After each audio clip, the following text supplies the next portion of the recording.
para... boa noite, então. Eu já coloquei para gravar.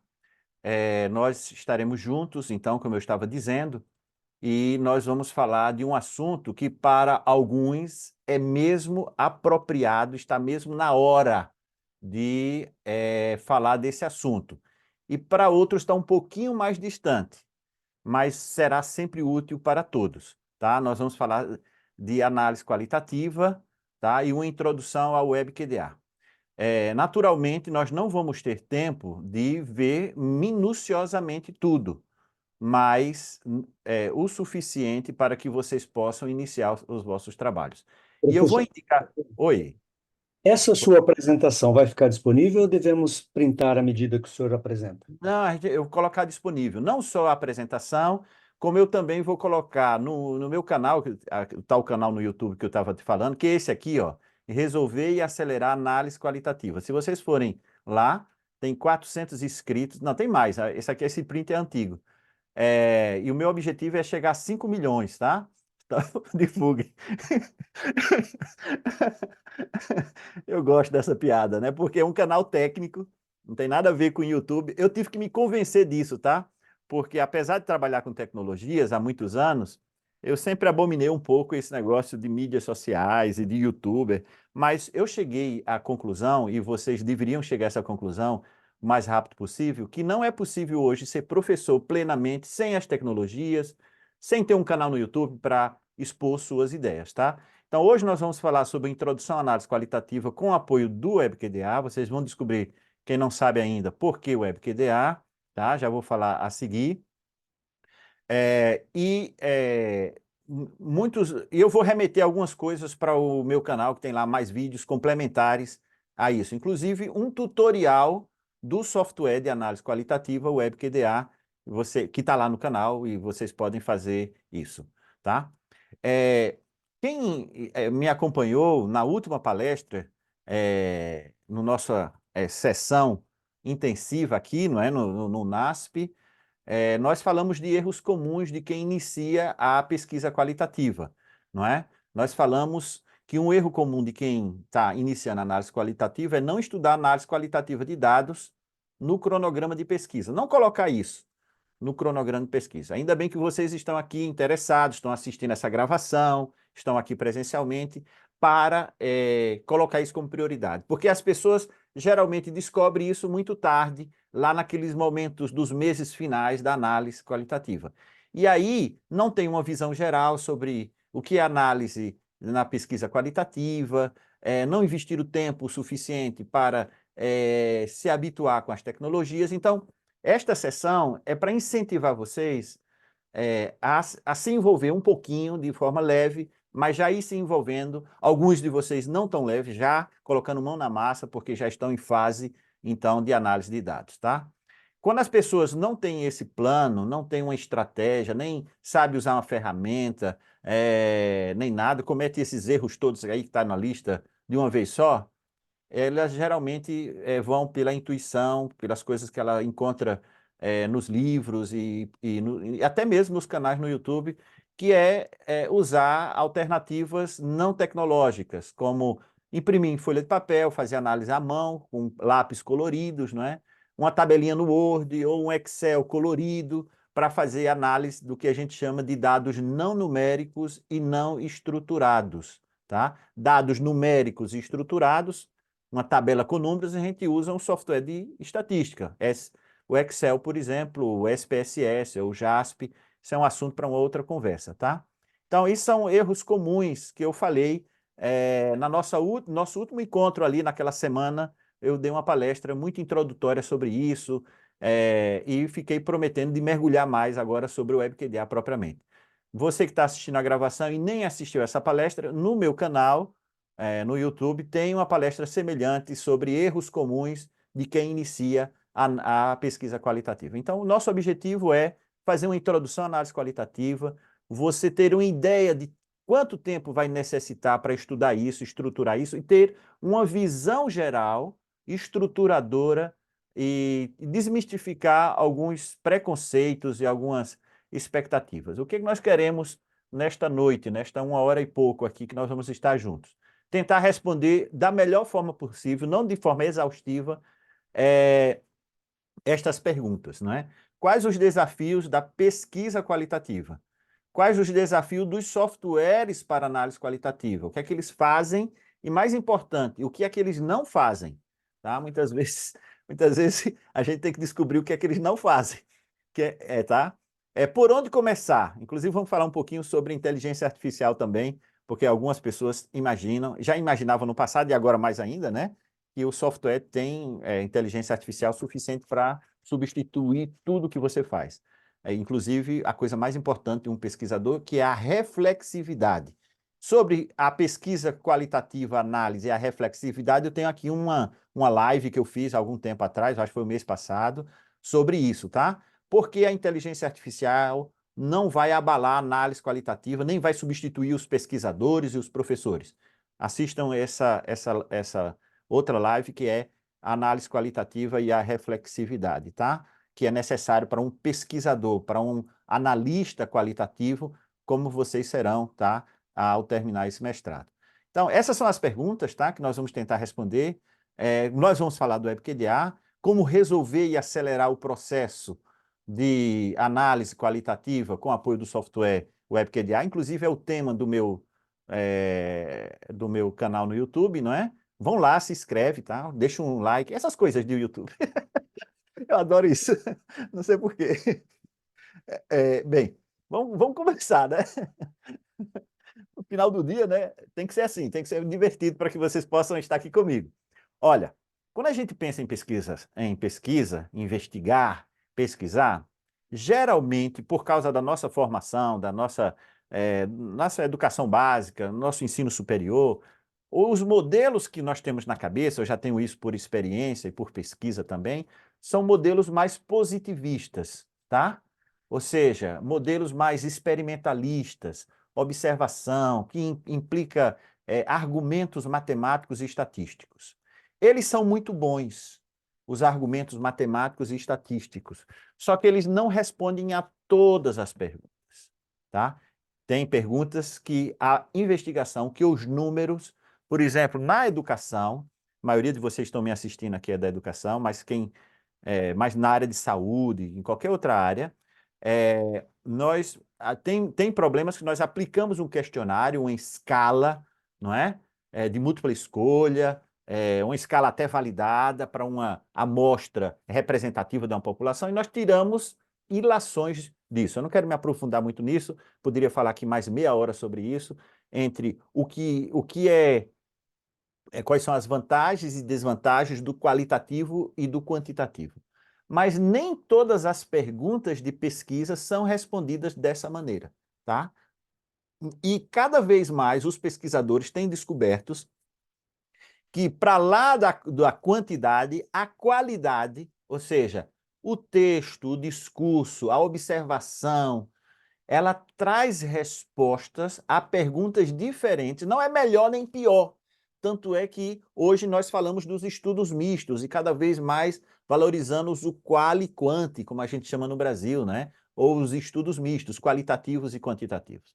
Então, quando a gente fala em pesquisa qualitativa, nós estamos falando essencialmente de dados complexos, não estruturados, ou seja, são entrevistas, nós temos textos, áudios, vídeos, produtos de observação, interações online nas redes sociais, os famosos corpos latentes na internet.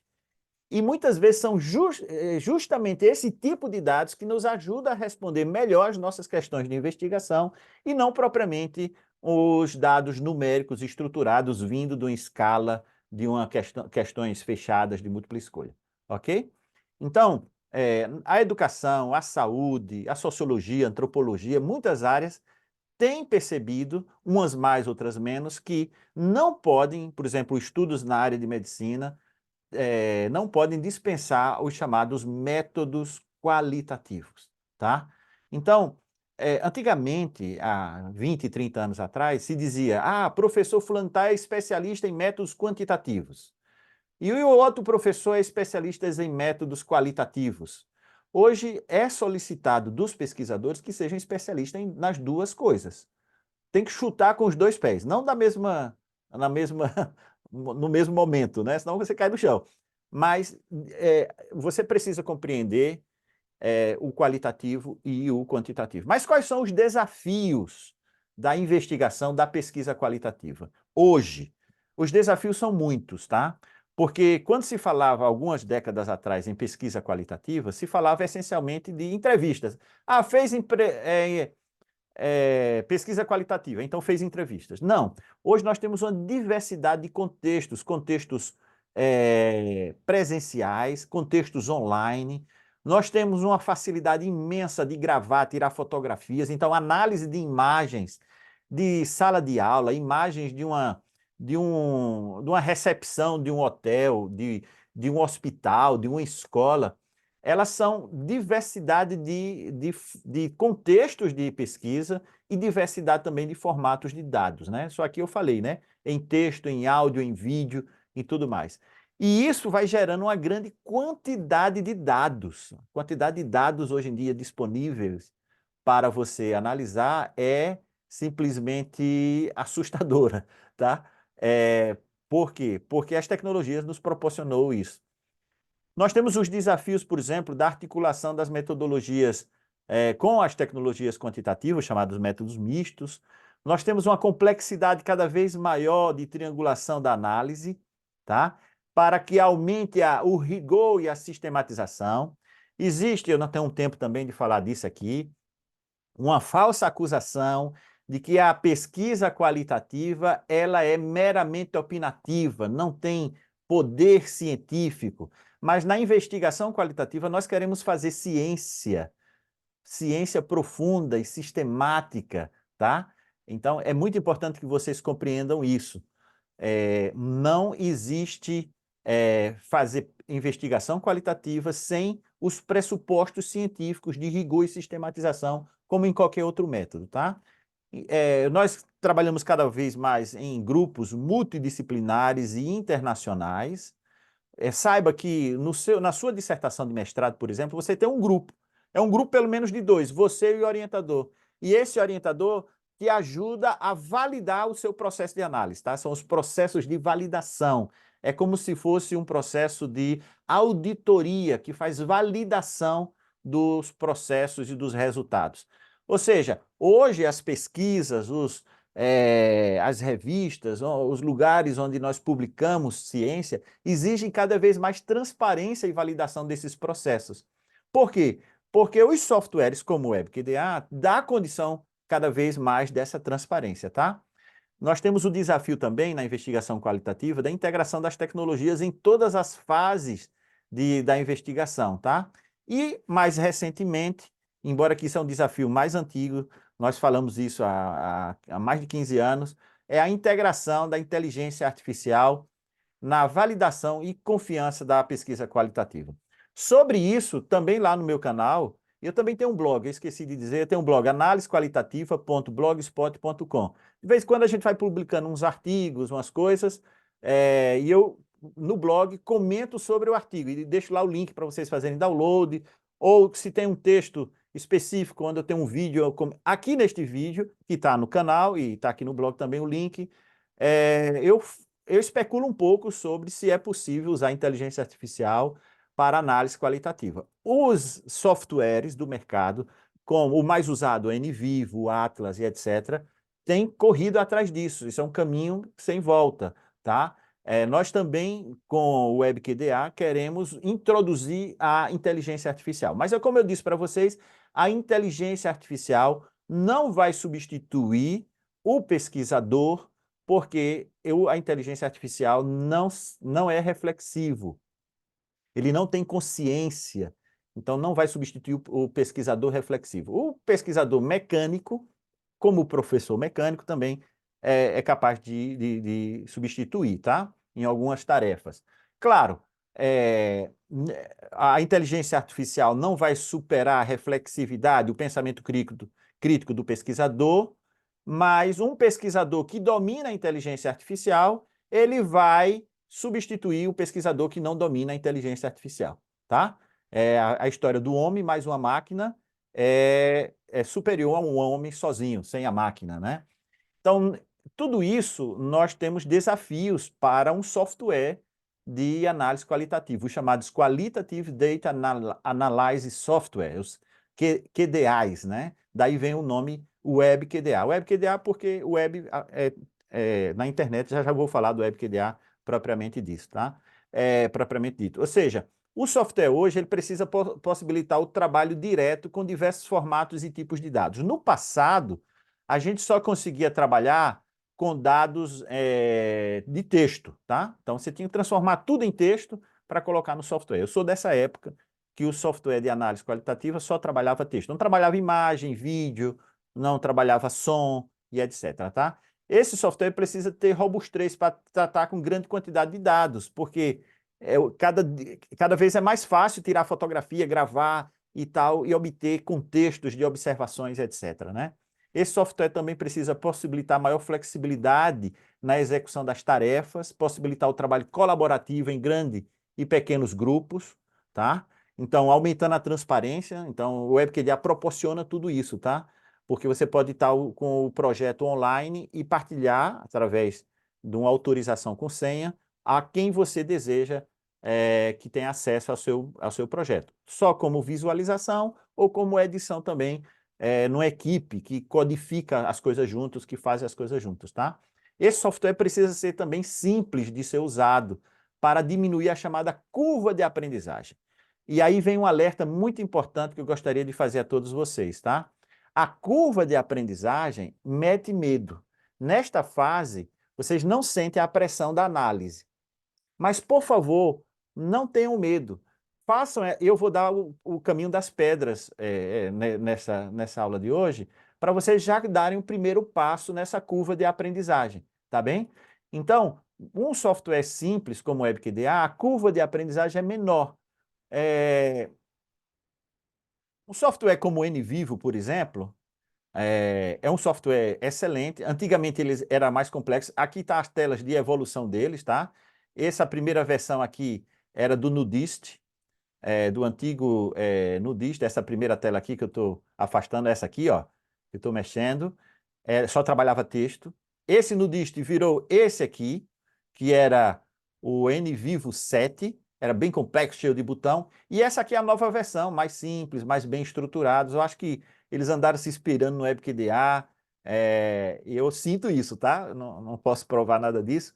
Mas todo mundo que se depara com análise qualitativa se depara com um negócio assim, ó. Poxa vida, onde é que é como se eu tivesse entrado no cockpit do avião, qual é o botão que eu aperto para fazer a mágica acontecer na minha análise dos meus dados não numéricos e não estruturados, né? Texto, imagens, entrevistas, documentos, etc, etc. Mas não é nada disso, tá? É mais simples do que parece, tá? Will, uma história resumida, nós publicamos isso num artigo há muitos anos atrás, sobre os Qualitative Data Analysis Softwares, também chamado de CACDAS, que é Compute Assistant, é o CA, né? Compute Assistant Qualitative Data Analysis, CACDAS. Não é uma coisa de hoje, tá? Desde 1966 já existe software, o MIT desenvolveu o software chamado de General Inquiry, para ajudar a análise de texto, que era basicamente um editor de texto naquela época, na década de 60, tá? Depois, em 1984, surge o Ethnograph, que inclusive ainda funciona, tá? É um avôzinho que está aí para as curvas, né? A última vez que eu vi, ele estava disponível, tá? Certamente com alguma atualização. Na década de 80 surge com o casal Lynn Richard e Tom Richard na Austrália, o Nudist, que era o Non-Numerical Unstructured Data Indexing, Searching and Theorizing, a sigla NUDIST, que era o software do pesquisador nu. Brincava. Que depois evoluiu, né, mudou para o NVivo. Hoje é o software mais utilizado do mundo. Na década de 90 surge o Atlas, depois surgem outros softwares. Bem, em resumo, em 2009, eu tive a ideia do WebQDA, eu era formador na Universidade de Aveiro do WebQDA, e eu tive a ideia do WebQDA para que ele fosse web, online, né? Seguindo a tendência. Então, em 2010 surge, então, uma parceria, é um software de marca registrada da Universidade de Aveiro, o Centro de Investigação Didática e Tecnologia na Formação de Formadores, Centro de Pesquisa da Universidade de Aveiro, do qual eu e a professora Deise ainda fazemos parte, né, como pesquisadores convidados, em parceria com esta empresa, na altura, a Esfera Crítica, com o financiamento do CIDTFF, nós tivemos a primeira versão. Convidei depois o professor Antônio Pedro Costa, o professor Moreira. O professor Antônio Pedro Costa depois fez o pós-doc comigo. Eu fiz o pós-doc com o professor Moreira, nessa área de tecnologia. Então, somos amigos desde essa época. Em 2015, a Esfera Crítica desistiu do projeto porque dava mais trabalho do que dinheiro. E aí a Microsoft, a Micro.io pegou no projeto, foi muito bom, tá? Em parceria com a outra, com a Ludomédia e tudo que comercializam o WebQDA, tá? O WebQDA, então, é de uma empresa, eles pagam royalties, pequenos royalties para a universidade. Nós temos o gosto acadêmico, eu gostaria de estar ganhando muito dinheiro com isso, mas infelizmente não estou. Mas é como se fosse um filho, né? A gente fica feliz em que as pessoas, que seja útil, que as pessoas possam utilizar o WebQDA, tá? Algum tempo atrás, com outros colegas da Universidade de Aveiro, nós fizemos uma pesquisa sobre o que é que os pesquisadores levam em consideração, quais são os critérios para adoção e recomendação de um software de investigação qualitativa. E foi claro, unânime, tanto para o sexo feminino como masculino, que a facilidade e as adequabilidades de uso são fatores que eles levam em consideração tanto para satisfazer a escolha como para evitar a escolha de um software, tá? Então, as pessoas muitas vezes têm esse dilema porque veem que tem que aprender, tem uma curva de aprendizagem e fica em dúvida. Por onde é que eu começo? Começo estudando as técnicas de análise ou começo a aprender o software? Bem, eu costumo dizer que você deve começar com as duas coisas, né?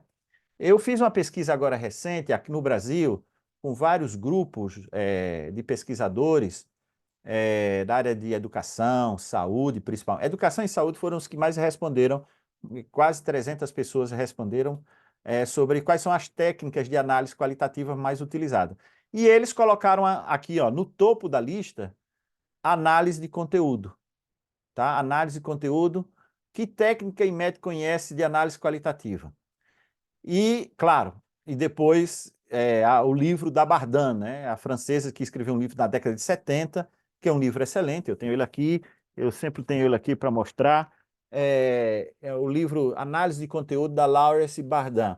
É um livro, é histórico, tá? Mas análise de conteúdo não é sinônimo de análise qualitativa e de interpretação ou de método de interpretação de dados, tá? Inclusive, algumas coisas que ela escreveu na década de 70, hoje, com as tecnologias, como o WebQDA, por exemplo, foram facilitadas. Não é que ela esteja superada, alguns princípios continuam válidos, tá? Inclusive, no meu canal, eu ia falar isso mais adiante, eu tenho uma série que eu ainda não terminei, comentando cada capítulo do livro. Eu vou aí, eu acho, no 7º ou 8º vídeo. O que a Bardin, a Laurence Bardin, não disse sobre análise de conteúdo, tá? E aí a gente está tentando abordar o livro todo, comentando, complementando. Claro que ela não ia adivinhar na década de 70, ela não sonhava com o tipo de software que nós temos hoje, como o WebQDA, tá? Mas eu quero dizer para vocês que isso tem que ficar bem claro. A análise de conteúdo, quando surgiu na década de 70, era uma técnica ao serviço da investigação quantitativa. Hoje, a análise de conteúdo, para ser mais rigoroso, deveria ser chamada análise de conteúdo qualitativa, tá? E ela é uma técnica que tem, por lógica, a categoria ou a codificação, ou seja, codificação e categorização. Mas existem outros métodos de interpretação de dados chamado análise sequencial, tá? Eu gosto desse gráfico feito pelo Flickr no seu livro, embora que aqui eu acrescentei mais coisas do que ele tem no livro propriamente, porque vai surgindo técnicas, métodos, inclusive essas técnicas, embora estejam aqui organizadas, técnicas de codificação e categorização e técnicas de análise sequencial mas eu posso misturar as coisas. Por exemplo, a análise do discurso do sujeito coletivo, proposto pelo casal Lefebvre aqui do Rio de Janeiro, na minha visão, é um pouco de mistura de análise global com análise do discurso, tá? Tem uma lógica categorial embutida, embora que o produto final seja uma carta que eles chamam de discurso do sujeito coletivo, tá? Então, análise textual discursiva, análise framework, que é uma derivação para casos muito específicos de grandes quantidades de dados. Quando você tem uma quantidade gigantesca de dados e você não vai codificar exaustivamente como a Bardan recomenda, na contagem de unidades e etc., na análise de conteúdo, então você pode fazer uma análise framework. Ou uma análise em uma indução analítica ou teoria fundamentada. Você quer sugerir uma nova teoria.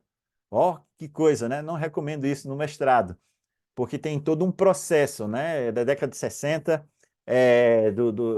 e isso tem 3 fases, né? Ou 2, dependendo do autor. Codificação aberta, codificação axial, codificação seletiva, ou seja, tem um procedimento, surge na década de 70 e ajuda o pesquisador a sistematizar o passo a passo, tá? Então, em resumo, quando você olha para tudo isso, diz assim, o objetivo é mesmo, é causar um pouco de confusão. Agora eu vou tentar tirar a confusão, tá? O que é que tem em comum em todos esses métodos de interpretação de dados? O que é que tem em comum? Porque quando eu vou fazer um software, eu vou querer programar um software. Então, esse software tem que ser útil para essas técnicas todas.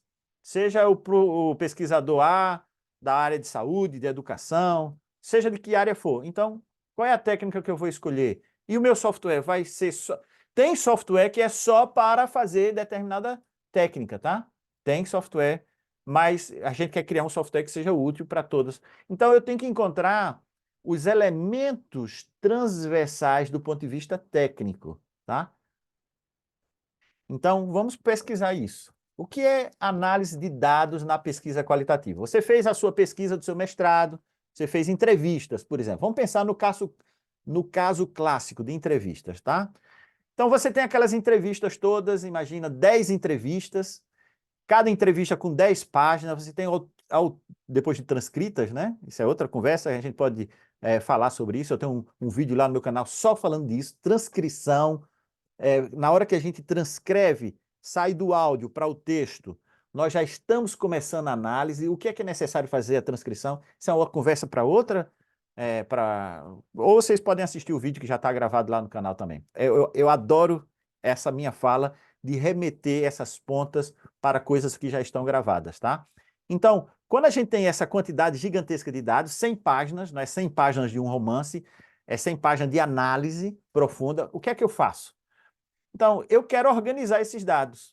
Eu quero compreender a estrutura dessas 10 entrevistas, dessas 100 páginas. Eu quero extrair um significado desses dados que seja resumido, tá? Então, as transcrições devem ser lidas e relidas, depois organizadas, integradas e interpretadas.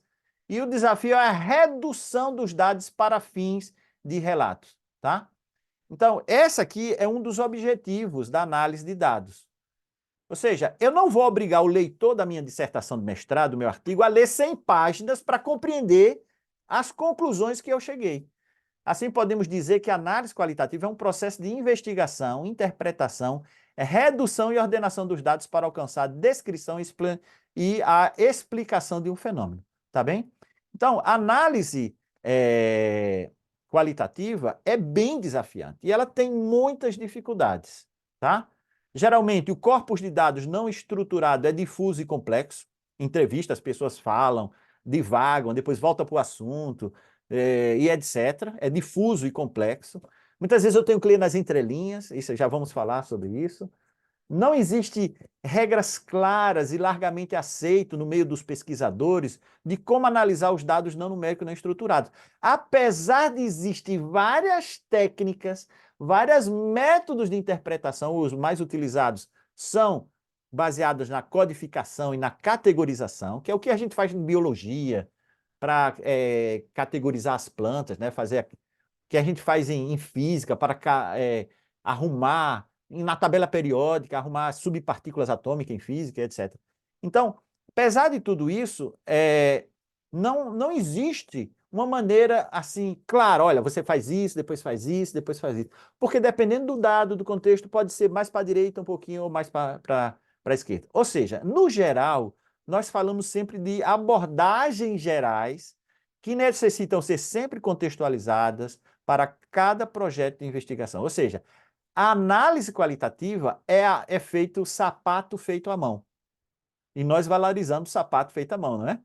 Esse aqui foi feito pelo o alfaiate, né? O famoso alfaiate. Não entrou numa loja, por mais chique que ela for, nunca vai superar o alfaiate que vai fazer nas tuas medidas e etc. Então, análise qualitativa tem uma grande dimensão de artesania, de arte, mas com tecnologia. Como é que eu conjugo isso, tá?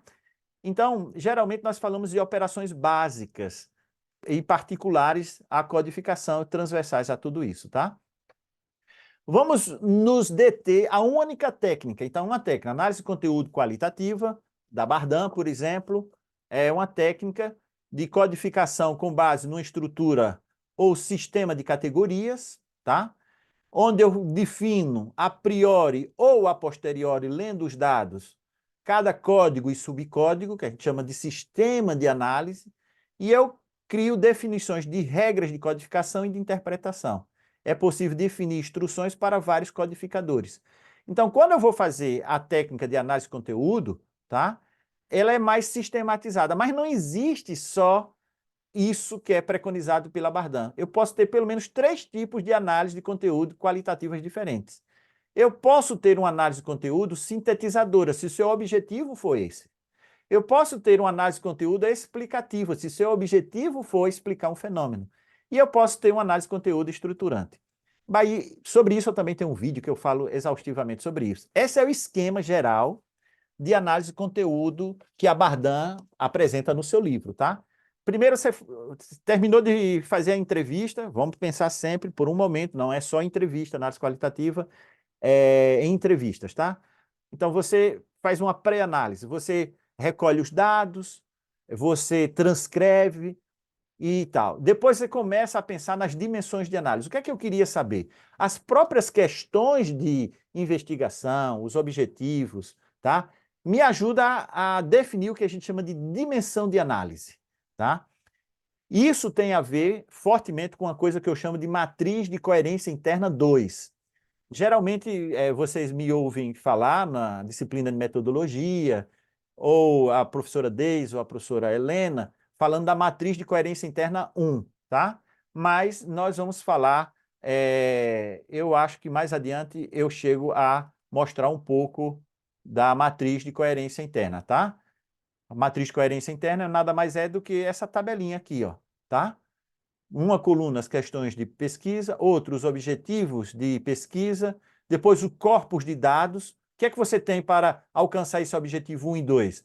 A entrevista dos alunos, discussão em grupo no Facebook, entrevista aos pais, comentários do vídeo no YouTube. Isso é coerente, tem potencial. Qual é o tipo de análise? A análise qualitativa. Então, esse aqui é a matriz de coerência interna 1.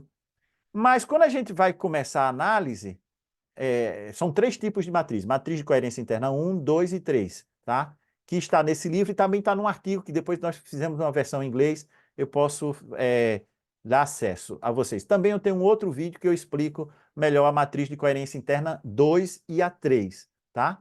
Então, quando a gente pensa em termos de análise qualitativa, vamos voltar para cá, eu estou pensando em definir os códigos, o sistema que você vai agregar, eu vou transformar 100 páginas de entrevista num sistema que reduz, que resume, mas que me dá a visão da opinião, da visão, da percepção dos meus entrevistados, ok? Ou do contexto que eu observei e tomei nota, ou dos documentos que eu estou analisando, né? Dos planos curriculares, se eu estiver analisando planos curriculares e etc. Tá bem? Depois eu faço inferências e interpretação. Então, esse é o esquema básico dessa técnica. No final, o que é que você vai ter? Você vai ter uma uma lista, se você for fazer isso numa tabelinha no Word, né? Isso aqui é um resumo, tá? Pode ser feito de maneiras diferentes, como eu estava tentando mostrar para vocês anteriormente. Eu posso ter uma lista dos entrevistados, entrevistado 1, 2, 3, 4, e eu tenho um código, que é o tema 1, o código 2, que é o tema 2, onde eu tenho as unidades de texto. Unidade de texto 1, unidade de texto, e os subcódigos. Isso pode estar assim, de forma linear, mas também pode estar em forma de árvore, códigos e subcódigos. Ok? E é a partir dessa síntese que eu escrevo o meu texto descritivo, interpretativo, mostrando. Se eu disser assim, maioria dos alunos gostaram muito da minha intervenção didática. Como é que eu sei disso? Na entrevista eles disseram isso. Eu entrevistei 10 alunos, quantos disseram? 8 de 10 disseram. E o que disseram? Aí eu vou nas unidades de texto exatamente, ilustro na minha escrita exatamente isso. Ora, fazer isso com a tabelinha do Word, de forma exaustiva, contar as unidades para fazer a técnica de análise de conteúdo, é muito custoso e muito desafiador, tá bem? Muito desafiador mesmo. Ok? Até aqui, alguma pergunta? Professor, Eu vou começar a entrar no WebQD agora, tá? Ou seja, tem uma professor, parte de conhecer a técnica, tá? Pois não. uma dúvida, na verdade não é nem minha, tá? Acho que eu vou ajudar os amigos. É um amigo que é novato, tal, que tá começando agora no mestrado. Perguntou. Ainda bem. Eu adoro É, esse Alberto, né? A Luciana já existe. fica. Não é minha, não, não é minha, não. Amém. Já estou há 2 anos ouvindo isso e toda vez eu não entendo nada, mas eu disfarço, entendeu? Eu faço de conta, tal. Tá bem, graças a Deus ainda. Mas Ainda bem. assim, professor, existe algum dicionário, algum curso, alguma aula sua que traduz tudo isso que o senhor está falando? Que tem alguns termos que eu não entendo nada. Aí a gente começa a ver algumas situações e complica mais em vez de melhorar. Parece, não sei. Mas não é uma impressão minha, tá? É uma impressão de um pessoal que está começando agora, tal. Um Tá amigo bem. aqui. Ô, Alberto, eu agradeço a sua pergunta, isso me desafia imensamente, tá? O que é que eu recomendo de uma maneira simples? Muitas vezes a gente coloca a mão na massa na prática e isso vai se transformar depois.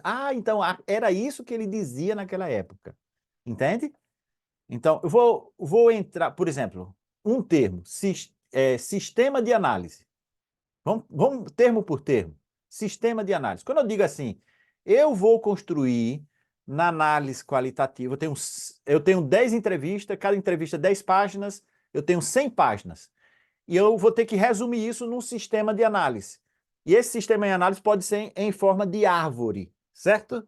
Que lá dentro tem as opiniões de todo mundo. Vou mostrar isso para você na prática, um sistema de análise. Quando a gente então, em vez de mostrar aqui, vou entrar direto no WebQDA e vou te mostrar um sistema de análise, como é que isso concretiza na prática. WebQDA, app.webqda.net, tá? Vocês entram, pode criar uma conta aqui embaixo, pode clicar aqui, iniciar sessão. Eu já tenho a sessão iniciada, eu vou pegar um projeto qualquer aqui desses meus que eu tenha para demonstração. Deixa eu ver aqui. É, Tem um aqui, ó, fatores de longevidade, por exemplo. Vamos ver se esse aqui está preenchido, que eu sempre uso aqui. Quando você entra no WebQDA, eu tenho é mais simples, ó, parte de fontes, codificação e questionamento, tá? Já vou voltar a falar disso de novo. Fontes é onde eu coloco as entrevistas, basicamente é isso, aqui, tá? Na parte de codificação, eu tenho códigos livres e códigos árvore. Dentro de código árvore, eu tenho uma árvore, como se fosse uma árvore de conceitos. Esse projeto são os entrevistados, eu perguntei quais são os fatores, perguntei para médicos, enfermeiros, professores de educação física, quais são os fatores de longevidade. Perguntei para uma pessoa longevona. Aí ele diz assim, olha, tem os remédios naturais e tem uma dimensão da aposentadoria, entendeu? Então, essas duas são duas dimensões de análise. Abaixo de remédios naturais, eu vou ter aqui, ó, os remédios naturais. Repouso, luz solar, nutrição, exercício físico, ar puro. Então, será que os entrevistados falaram alguma coisa? Os médicos, os educadores físicos, gerontólogos e tal, de repouso? Então, eu vou colecionar falas dentro de repouso. Wanderson, agora que eu percebi tua mão, quer falar? Não, responde aí, professor, a pergunta do Albert, depois eu Então, falo. Tranquilo. essa árvore de conceito é o que eu chamo de sistema de análise. Cada um desses aqui, ó, remédios naturais, repouso, é um código. Qual é o código aqui? Eu clico aqui, ó, em detalhes. Então, tem aqui, repouso, dormir 8 horas por dia é fundamental para a longevidade, tá? Então, aqui é a definição desse código. Então, antigamente, na época da Bardan, era um código mesmo, com números e letras, tá? Hoje, a tecnologia me permite usar texto. E o que é que eu coloquei aqui dentro desse texto? Eu coloquei trechos das entrevistas, nesse caso da Anne Marie, que é uma médica francesa, e do Ítalo, que é um médico brasileiro. E eles estão falando o quê? Que ter 7 a 8 horas de sono por dia é fundamental para eu ter longevidade. É um fator de longevidade, tá? O sono.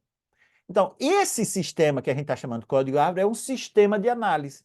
O fato de colocar, é como se fosse copiar e colar, para cada uma destas categorias aqui, é o processo de codificação. Ficou mais claro, Albert?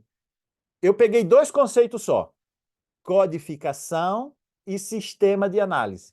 Quando surgir um outro conceito, interrompe. Professor, esse conceito aí, me explica melhor, aí eu vou vir para a prática, para a teoria. Porque E a o maioria... sistema faz tudo automático, professor? Desculpa te interromper, isso que você está mostrando. Não. Você tem que É tudo ler, alimentado. é alimentado, é você que lê e alimenta. Vai Ok. ter inteligência artificial para fazer uma alimentação inicial. Entendeu? Ora, provavelmente essa frase aqui é o doutor Ítalo falando da importância do repouso. Aí você tem que ler, fazer uma auditoria na inteligência artificial para confirmar. Esse processo é chamado processo de validação. Atualmente, o WebQDA não tem inteligência artificial, tá bem? Então, é você que lê a entrevista. É assim ó, que faz. Primeiro o Wanderson, depois eu mostro como é que faz. Pastor Wanderson. A minha pergunta é simples aqui, tá? A professora Rose, a Priscila e o Rivelino estão perguntando quanto que é o, o software, ou tem uma versão gratuita. Agora sim, vamos falar de vendas, né? O WebQDA, sugiro o WebQDA, QDA, tem que perguntar à empresa, tá? Eu não convenciono. QDA.net, lá tem os planos, tá? De pagamento, é bem baratinho isso. Por isso que eu não fiquei rico ainda. Eu já disse para o pessoal lá em Portugal e da empresa que comercializa isso, porque eu só sou autor. Quem fica com dinheiro de livro é o quê? As editoras, né? Os autores, principalmente coisa. Então, entra lá, webqda.net, tem lá os valores, tá? Vou deixar no YouTube um link para uma promoção e tal, essas coisas todas, tá bem? Para quem estiver assistindo esse vídeo no futuro, quiser realmente usar o WebQDA, pode fazer isso. Bem, professor Albert, ficou claro isso? Pelo menos esses 2 conceitos de categorização. E como é que codifica? Como é que eu trago esses trechozinhos aqui para dentro? É o processo de codificação. Tá? Isso aqui é um sistema de análise, que é tipo uma árvore de conceito, onde eu resumo, vou pegando as falas das pessoas e colocando, arrumando, criando as categorias. Clico aqui em fontes, vou pegar aqui na minha pastinha entrevistas, vou abrir uma entrevista qualquer, por exemplo, aqui desse Walter aqui. E aqui, ó, eu tenho do meu lado aqui o meu código árvore e código livre, tá? Código livre é livre, não tem sistema hierárquico, pode servir como depósito de código, depois eu posso migrar para o meu sistema principal, que é o código árvore. O código árvore tem esse nome porque tem categoria, dimensão e subdimensão. Categoria e subcategoria. É um sistema hierárquico que organiza, tá? Todo o meu processo de análise. Imagina que esta frase aqui, esse é de brincadeirinha, tá? Eu tenho que ler diz assim, pode estar em português, em inglês, nesse caso está em inglês, tá? A entrevista. Porque é eu que leio, o software não vai ler para mim. Vai fazer busca de palavras-chave, isso é outra mais adiante. Seleciono aqui, clico aqui, ó, ele está falando de repouso. Eu li, está falando de repouso. Então eu clico aqui em repouso e clico em codificar. Veja que aqui tem 2 ao lado, 2 referências e 2 fontes. Quando eu clicar em codificar, eu vou ter, então, repouso, 3 referências e 3 fontes. Por quê? Porque este trecho, depois que eu li, interpretei, de acordo com a definição que eu mesmo dei para ele, é por isso que os processos de análise qualitativa precisam de validação, de auditoria. Será que eu validei aqui é alocumbração da minha cabeça ou é razoável? Outros pesquisadores fariam o mesmo. Isso daria outra aula, que é a aula sobre validação. É como se fosse fazer uma auditoria no processo de codificação. Ok? Lançou-se mais luz, Albert, sinceramente. Eu perguntei pro meu amigo aqui, professor, ele falou que tá clareando, tá legal. Ok, um dia de cada vez. Vamos Isso. voltar para o nosso PowerPoint lá, mas a todo momento nós vamos voltar aqui. Ora, você que está aí escutando, não se desespere. Esses passos que eu dei no WebQDA tem um tutorial lá no meu canal. São 10 vídeos, cada vídeo com 15, 20 minutos cada um, tá bem? Onde você pode pausar e eu explico, inclusive no tutorial eu explico como é que mostra o sistema em árvore em termos de figura, para você colocar dentro do seu texto e etc, etc. Ok? Então, nós temos 2 grandes dimensões de aprendizagem. Uma é o software, que por si só tem uma curva de aprendizagem, e tem outra curva de aprendizagem, que é a técnica de análise. A técnica de análise pode ser várias. Qual decidir? Como decidir? Qual técnica de análise é apropriada para o meu projeto? Geralmente, análise de conteúdo? Pode ser que sim. Você tem que decidir isso com o orientador, com a orientadora.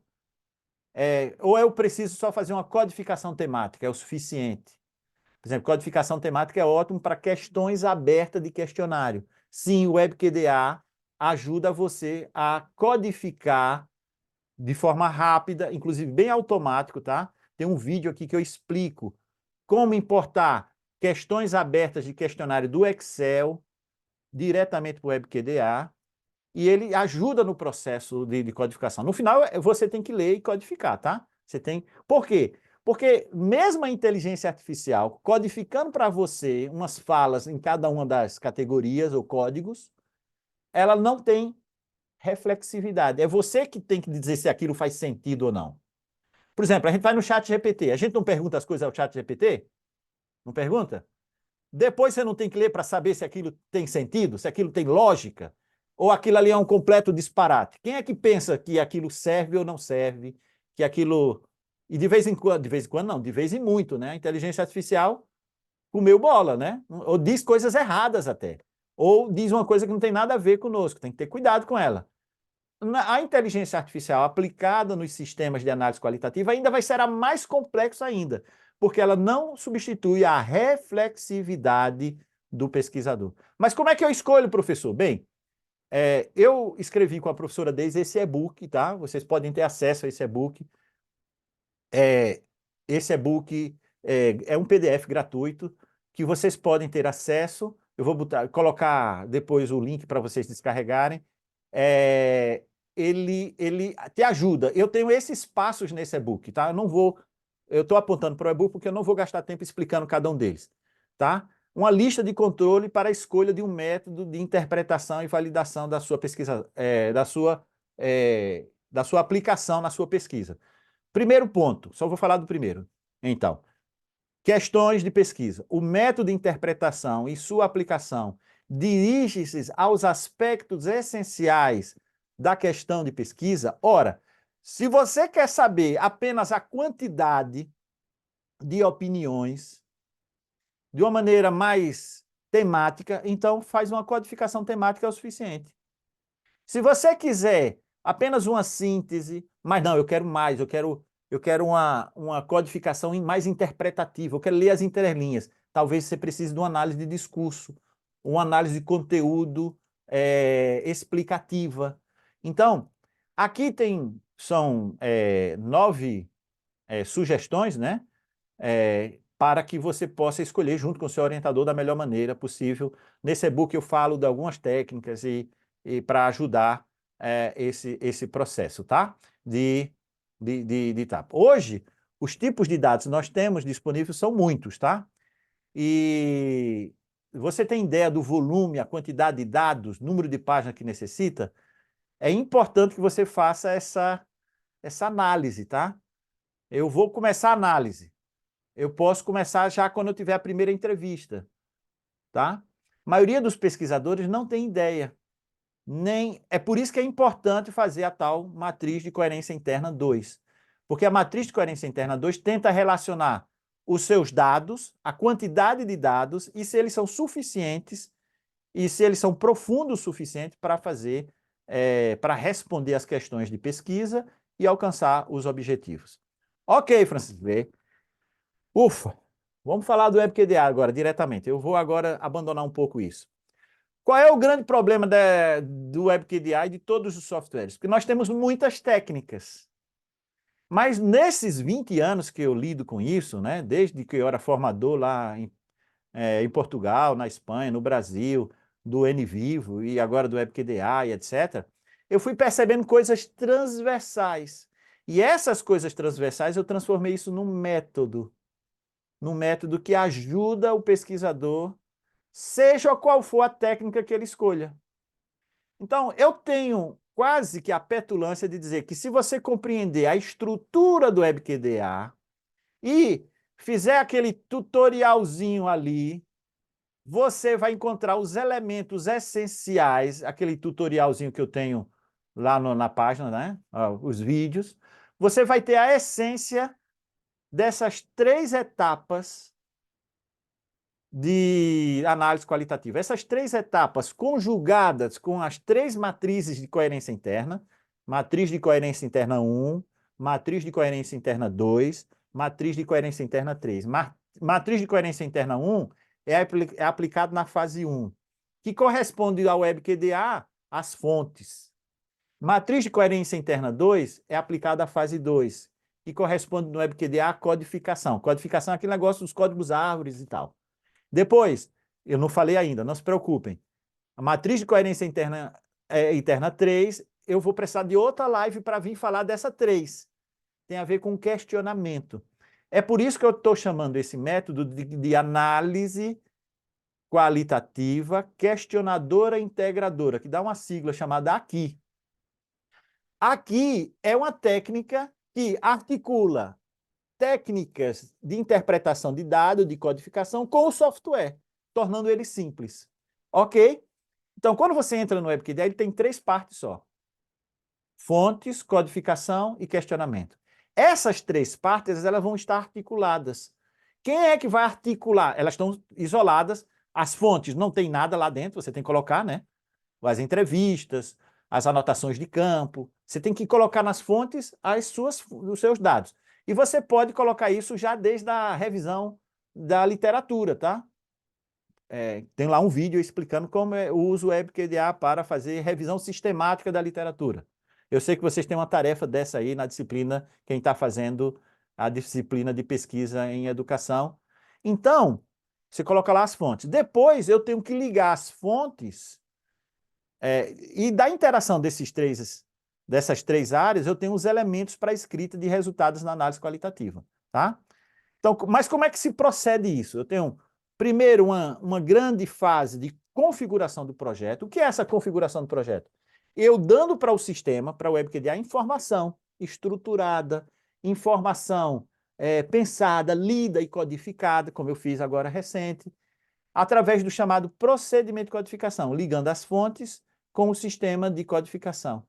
Depois que eu faço isso, é como se eu estivesse programando o software para mim, para o meu caso específico. Não é isso, é codificando. Chama-se procedimento de codificação e procedimento de contextualização, que eu não tenho tempo de explicar agora. Depois, eu vou ligar o sistema de codificação com o sistema de questionamento, que é o procedimento de validação e o procedimento de inferência. Ora, se você está achando isso complexo, tendo um software que já está articulado com esse pensamento, A maioria dessas ações estão em todas as técnicas de análise, de métodos, de técnicas de interpretação de dados na pesquisa qualitativa. Ok? Então, o que é que eu recomendo? Mergulha no WebQDA, que ele vai te trazer um caminho com os elementos principais do teu processo. Ok? Quando você entra no WebQDA, você vai abrir uma conta, no canto superior direito vai ter ali, ó, novo projeto. Você clica, coloca o título do projeto, tá? E você vai colocar a questão principal, é simples. Quando você entra, você tem um dashboard e uma visão geral do WebQDA, você vai encontrar essas três partes.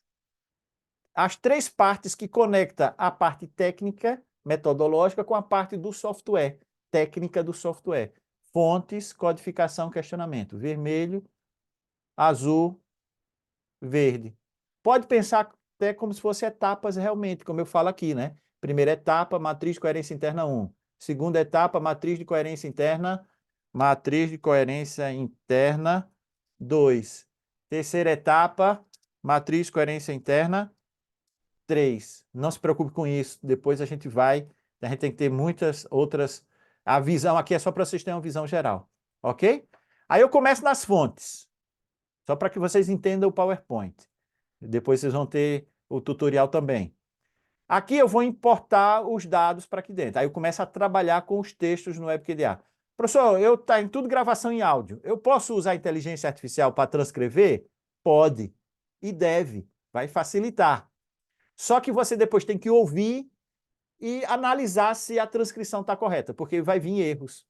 Você sabe que em português e em qualquer língua, colocar uma vírgula no lugar errado, inclusive pode desmentir o que a pessoa disse. A pessoa disse não, vírgula. E aí a outra frase já discorda do que ele disse que era não. Então, é muito importante trabalhar com os textos. E depois, isso significa, então, ter uma transcrição primorosa. Ah, mas eu não preciso transcrever, professor, porque a minha técnica, porque tem técnica que não precisa transcrever. Então, você pode colocar o vídeo diretamente, o áudio, diretamente no WebQDA e fazer chamada transcrição e descrição. Então, nesta parte do vídeo, o entrevistado falou sobre a sua infância. O mais importante que interessa na minha pesquisa, que ele falou da sua infância, foi que na minha infância ele tinha uma nutrição vegetariana e isso era importante para a sua longevidade. Aí eu abro aspa, ponto, e digo, transcrevo somente aquele trecho. Então, em vez de eu ter uma transcrição exaustiva, eu tenho uma descrição conjugada com uma transcrição. Transcrição é o que a pessoa disse exatamente. A maioria das entrevistas devem ser, na maioria das técnicas, mas isso é que você tem que decidir com o seu orientador, na maioria das entrevistas, na maioria das técnicas de análise, a gente opta por a transcrição exaustiva. Mas se o pesquisador não quer fazer essa transcrição exaustiva, porque tem técnicas que não exigem isso, pode usar o WebQDA para fazer uma conjugação direta de transcrição e descrição, fazendo clipes, cortes, como se estivesse editando o vídeo, mas na realidade ele está associando aquele texto com aquele áudio, ou aquele pedaço do texto com aquela parte da imagem específica, tá? E depois, o que eu codifico ali é o texto transcrito. Não consigo, nem o WebQDA, nem nenhum outro software transcreve diretamente. Então, nessa primeira etapa, você vai trabalhar os dados lá nas fontes, fazendo transcrição, fazendo descrição. Isso já começou a análise, trabalhando nas fontes, tá bem? Só uma visão geral. Eu estou ensinando a vocês como é que faz, realmente, como é que faz o passo a passo? Não. Só quero que vocês tenham uma noção. O primeiro passo é as fontes. O segundo é o passo da codificação. O processo de codificação, mesmo em técnicas que não precise essencialmente codificação, como análise sequencial, tá? Você pode ter processos de codificação e ferramenta de contextualização. Mas isso é outra história. Vamos concentrar para não misturar muito só no processo de codificação. Eu fico alargando os conceitos para que não seja restritivo demais, tá bem?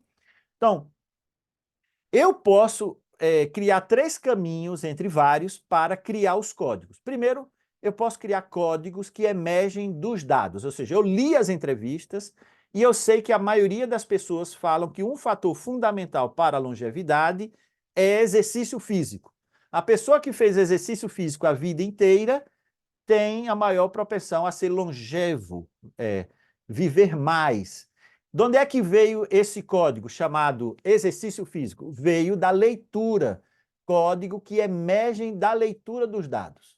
Qual é o código? Exercício físico, fator de longevidade. De onde é que surgiu? Surgiu da leitura. A gente diz que emergiu dos dados. Mas eu posso ter códigos definidos antes do início da análise. Um código teórico. Eu já sei que existem os 8 remédios naturais e eu quero saber se os médicos falam dos 8. Aí eu faço logo a lista toda e vou conferir se tem os 8 ou não. Ok? Agora não são 8, são 12, né? Vocês estão sabendo disso? Hã? São os 12 remédios da longevidade. Não são remédios, né? São princípios de saúde. Ou eu também posso ter uma combinação dos dois. Então, esse processo é um processo reflexivo, tem a ver com a matriz de coerência interna 2, porque relaciona os objetivos e as questões de investigação com os processos de codificação, de criar os códigos. Eu tenho que ser reflexivo. Esse código, essa dimensão de análise, essa categoria, tem que atender a algum objetivo que eu tenho lá ali na minha matriz de coerência, ok? Mas pode ter uma que foi uma surpresa. Você coloca lá no código livre, por exemplo, tá? E depois pode remendar o seu processo, porque você descobriu uma coisa nova, entende? No seu processo de análise que não estava previsto. Então, aspectos a considerar na criação de categorias de análise. As questões de pesquisa, as sugestões da literatura consultada, muito importante ler e ver outros trabalhos na sua área, principalmente trabalhos qualitativos, de análise qualitativa, bons artigos de análise qualitativa, porque infelizmente tem maus artigos de análise qualitativa, não apresenta sistema de análise, viu, Alberto? Assim, não apresentou sistema de análise, então eu estou perdido. É um recorte. Ah, o professor tal disse isso, e o aluno tal disse aquilo, e eles gostaram muito, e não sei o quê. Não está sistematizado, entendeu? A maioria dos professores, maioria quantos? E o que disseram realmente? Eu quero ser rigoroso. Análise de conteúdo é isso, ele conta as unidades de texto e tal. Isso é uma das técnicas. Tem técnicas que não é assim, tá bem? Aí eu só estou focando aqui em análise de conteúdo. As evidências que o exame dos dados sugerem, tá? E apoio de projetos, roteiros de entrevistas, conversas com especialistas, etc, tá? Então, o que é um código? O código é um tópico aglutinador de ideias. É como se fosse um filo, como se fosse da botânica, né? Como se fosse uma espécie. Os botânicos fazem isso, né? Agrupam os animais, os vegetais, né?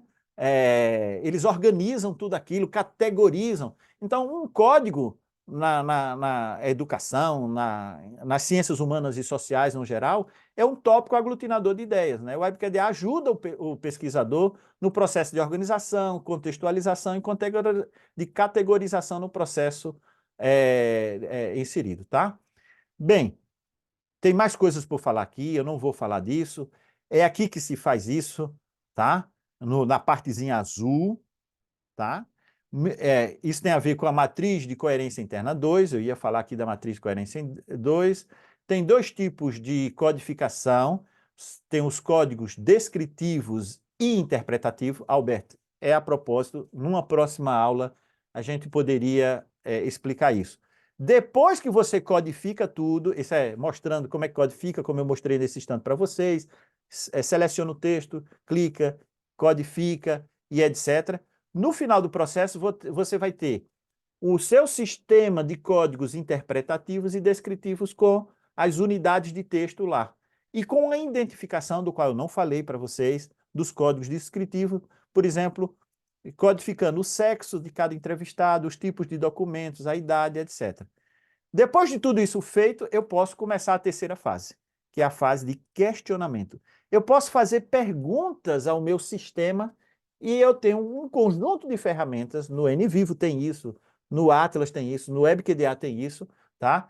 Que ele pode me responder, tá? Sistema de questionamento. Me deem só 5 minutos. Eu sei que eu já estou pisando a bola com vocês e você que está assistindo a gravação também, mas eu não posso terminar sem dar essa visão do questionamento. 5 minutos, tá bem? Que tipo de questionamento a gente deve fazer? Imagine, eu criei os códigos, criei o meu sistema de análise aqui, ó, código árvores e tal. Numa investigação qualitativa, a codificação não é geralmente um fim em si mesma, simplesmente porque retomar todos os textos nas suas devidas categorias permite a descrição, mas não permite questionar os dados. É necessário formular questões que relacionem e integrem os dados e as categorias com os objetivos de investigação. Para isso, para organizar esse questionamento, a gente propõe a matriz de coerência interna 3. Mas isso eu posso explicar depois, mais adiante. Mas que tipo de pergunta você poderia fazer? Por exemplo, o que é que está codificado simultaneamente na categoria 1 e na categoria 2? Esse I, tá? É de interseção, o que está na categoria 1 e na categoria 2. O que é que está codificado na categoria 1 que não faz parte da categoria 2? Esse não aqui é de exclusão, tá? Segundo o operador booleano. Qual a relação da categoria 1 e 2 com as minhas categorias descritivas? Uau! Essa terceira pergunta, sem um software, já começa a complicar. E essa quarta eu nem vou ler. Então, existe um conjunto de perguntas que você pode fazer ao sistema codificado, você deve fazer para poder ser reflexivo e interpretativo. Professor, me acuda, me dê um exemplo. Vou dar um exemplo. Por exemplo, imagina que você fez um sistema de análise do tipo motivação. Motivação era a dimensão de análise. Presta atenção que eu vou terminar com esse exemplo. Que tipo de pergunta é? Motivação, motivação induzida, automotivação e motivação tardia. Então, dentro de motivação induzida, eu coloquei todas as frases, todos os meus textos que indicavam que a pessoa tinha motivação induzida, ou automotivação, só uma pessoa automotivada, ou sempre tem uma motivação tardia. Aí eu pergunto assim, quem é que tinha mais automotivação? Foram os entrevistados masculinos ou femininos? Ora, isso aqui é um cruzamento de informação de interseção. Então, eu posso criar, matrizes que eu cruzo um sistema de códigos com outro sistema de código e ele vai me dizer, olha, se foi mais o masculino ou o feminino. Se foram mais os alunos do primeiro ano do que do segundo ano. Se foram mais os professores no primeiro semestre ou depois da formação. Está entendendo? Então, eu consigo, de forma reflexiva, porque o software não vai fazer isso para mim, eu, como pesquisador, tenho que ter a capacidade de questionar, de formular perguntas para o sistema codificado. E depois um vai para frente e vai para trás, tá? É um pouco artesanal esse processo todo. Mas eu sei, eu tenho consciência, Alberto, eu tenho consciência, Tânia, Luciane, que talvez tenha lançado, principalmente nessa parte final agora, um pouquinho mais de confusão.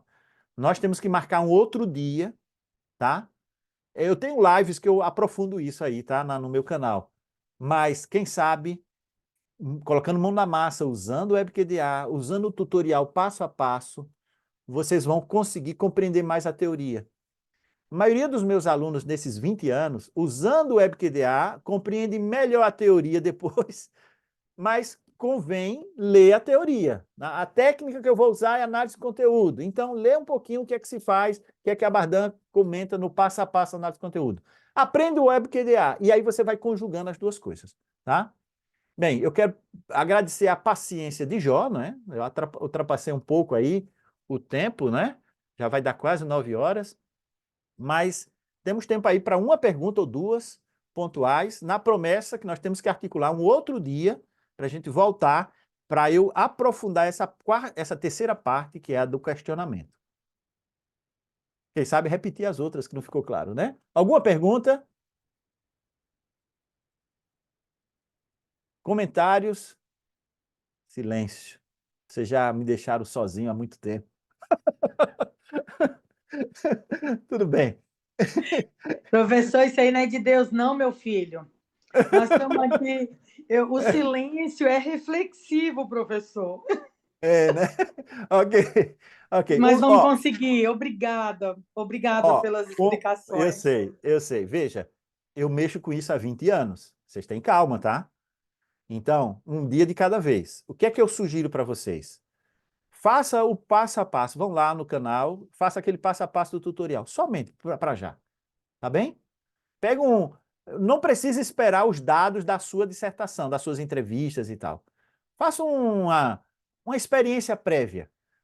No passado, nós fazíamos algumas experiências prévias com corpus latente na internet. Pega corpus latente, com potencial latente, é uma técnica de obter dados textuais. Por exemplo, eu posso pegar entrevistas disponíveis na internet, entendeu? E faço sobre o meu assunto, da minha dissertação, da minha tese, e eu vou ter uma curva de aprendizagem dentro de um assunto que eu me interesso, entendeu? Ah, eu quero saber palestras de ministros da economia quando ele fala da BNCC, entendeu? Palestrantes no YouTube sobre... Então, faz de conta que são os seus entrevistados e você analisa aquilo.